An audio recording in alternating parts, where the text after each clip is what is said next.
All right, so at this point, what we're gonna go ahead and do is we're going to attempt to apply this color fade, so orange to brown, into different areas of the pumpkin. All right, so we're gonna think about this, and I'm gonna label mine. You do not necessarily have to label yours, but I want you to think sort of logically about where you may see highlights and shadows within your pumpkin. Each of these ridges are raised, so this area closest to this line would be a highlight. Okay, so I'm gonna just put that there. Again, you do not have to write that. Okay, right in this area here would be a mid-tone. That just means a middle range orange. And then on this side here, kind of closest to this ridge line, you're going to have a shadow, all right? You would also have a shadow kind of closest to the stem. Even if it is on the top, just where everything comes together, there will be a little bit of a shadow. And also shadows toward the bottom, right? The surface that it is sitting on, all right? Now at this point in time, what I'm gonna go ahead and do is use the same colors in my paint palette. So I have orange and brown from before. I've got my water cup, my paper towel. I have my two different brushes here. So I have a larger scale round brush. So it's not the biggest round brush I have. The round refers to how the hairdo is cut, so how the bristles appear. And then I do have my flat. Okay, now believe it or not, typically I tell my students if you have a larger curve, use your flat. I may struggle with this a little bit today, or I may use this brush mostly and then switch to this one when I get into smaller awkward places and spaces, because this does come to a point. So that will make it a little bit easier for me to reach places like this within my pumpkin. Now I'm gonna do the exact same technique that I shared with you in the previous video, and what I'm gonna go ahead and do is I'm gonna put down my lighter color first. And remember, for a lot of these, I'm gonna work at a section at a time. So I want the highlight, or my orange, to be closest to that outer edge.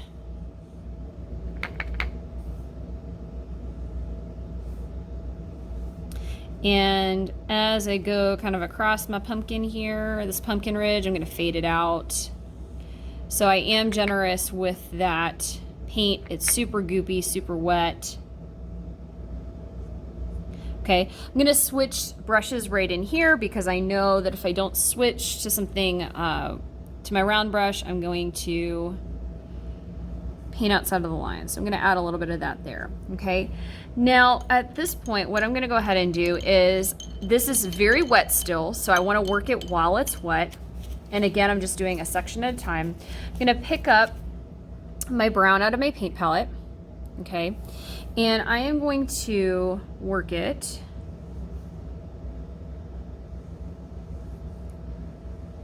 like this. This will be the only dip I do, I think. Okay, and I'm going to bring it all the way up in here. And I am going to start blending it, okay, into the orange as it goes across. And before I'm done my blending, because I want to keep that nice orange highlight, before I move on, I do want to add just a smidge more down here at the bottom, just for that ultimate shadow here. There we go. Okay. And what I'm going to do is, this is what my brush looks like right now. It has mostly brown on it, so I'm going to rinse it. I'm going to blot it on my paper towel, and real quick, I'm going to go the opposite way. So I'm going to go from, I'm going to go from orange back into the brown. Okay. So I have something that looks like that for the beginning. Now I'm going to continue going with a couple more sections real quick, just to share with you how it might look. Now at this point, this represents one raised section, okay? So the middle of this one is actually going to catch more light, and the sides of these here, these two lines, represent where it kind of goes all the way inward, okay? So what I'm going to do here is, I'm going to go ahead and put down my lightest color first. Okay, because I want it to be nice and wet. I'm using my flat. And I'm going to put a majority of my orange in the center.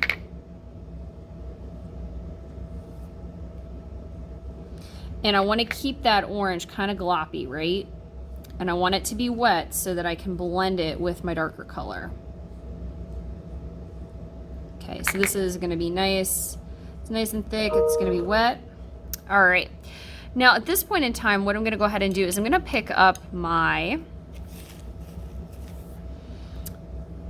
round brush here, and I'm going to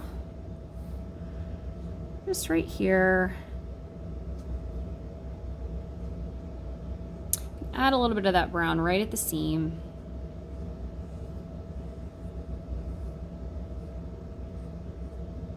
Add it at the bottom, add it right at the seam here.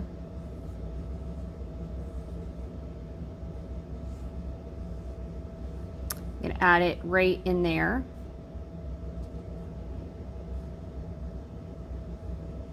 Right where everything comes together. I'm also gonna add it right at the bottom again. Okay. And right now I've added it, but it hasn't really blended yet. So I'm gonna go back to, I just added a little bit because I just want a little bit of shadow. I want mostly highlight. At this point, I'm taking a clean and semi-moist flat, and I'm gonna blend it lightest to darkest because I wanna mainly keep that highlight there. I just want a little bit of that dark. There we go. I've got a lot of orange on my brush right now. I could rinse it and blot it. Adding a little bit more of that brown down here at the bottom. Nice. Okay, this has too much brown on my brush for me, for my taste right now, so I'm really gonna quickly rinse my flat, blot it again, and I'm gonna blend it from orange into brown. And this has already started to dry on me because that doesn't want to blend very well, but this looks pretty good. Okay, and at this point, I'm not gonna blend it brown into orange the opposite way because I wanna keep this as a larger highlighted section. I'm actually gonna do this section similarly, and then I will stop for y'all. So at this point, I am going to, because this is a smaller section and I have kind of awkward areas down here, I'm gonna pick up my round again. I'm gonna dip it into my orange. I'm gonna be very generous in the center with my orange, because remember, I want this to be mostly highlighted where it goes towards the lines. It's going to be in shadow because that represents the ridges that go inward. And again, I'm keeping that huge chunks of this orange on here so that I can blend it. There we go. Okay, I'm gonna rinse and blot, and then I'm gonna I'm gonna use the same brush. I'm gonna use my round brush, and I'm gonna pick up some of my brown, and I'm gonna add it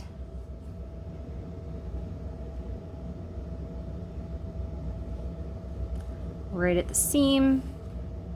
I'm gonna dip it again towards the bottom. Right now I'm just trying to get it on the paper, just enough of it on the paper. And then I can blend it. And I'm gonna add a little bit more kind of at the top and the bottom, just to show where everything comes together. Okay, so I have that on there, and now I'm gonna go ahead and blend it. I'm going to, because this is kind of a narrow shape, I am going to stick with my round brush here, and I'm going to blend it from light into dark because I do want to preserve most of that highlight. So I'm going to fade it orange and blend it into the brown. And I've got a lot of brown on my brush right now, so I'm going to rinse it and blot it, and then go from the light to the dark to preserve that highlight. So rinsing and blotting. Light into dark. Now you can see right there, this is going to bother me. I've picked up a little too much of that brown right there, so I'm going to rinse my brush and blot it again. And because everything's still wet, if I go light into dark with that clean brush, I should have should be able to pick it up like I did. How cool. So this is going to be similar to how we glaze our pumpkins. We're going to do a little bit of highlight, midtone, and shadow with this. We created our midtones in here just by blending, right, with that clean brush, whether it was the flat or the round, and working with the color while it was still wet. Okay, so you're going to complete that entire pumpkin and attempt to create that illusion of depth on your own.